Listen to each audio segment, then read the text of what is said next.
দাদা তাহলে তুমি এনে বসে পড়ে কি ভাবতেছো? ভাই আমি বসে বসে ষষ্ঠীতে আইছি বুঝছিস ভাই। হুম। ষষ্ঠীতে আইসে আমার মনটা খুব খারাপ হয়ে গেছে যে শ্বশুর বাড়ির জন্য আমি একটা খাসি কিনে নিয়ে আইছি, শ্বশুর বাড়ির জন্য আমি 5 কেজি ইলিশ মাছ কিনে নিয়ে আইছি, শ্বশুর বাড়ির জন্য আমি 10 কেজি দই কিনে নিয়ে আইছি।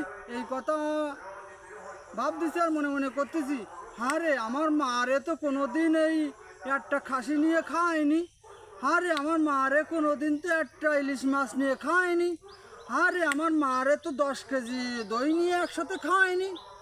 আরে বাবারে ধরম মহরম চলতেছে, কত হাসি আড্ডা মারতেছে ওই আমার বউ আর ওর মা আর ওর বাবা আর ওর ভাই, আর আমি বেচারা টাকা খরচ করে আমি এই পর্যন্ত আইছি, তা আমার সাথে কোনো সময় বললো না তোমার মা বাবা কিরাম আছে। তাই এই শ্বশুর বাড়ি আত্মীয় আত্মীয় না, আমার ভুল হয়ে গেছে এই 10,000 টাকা খরচ করে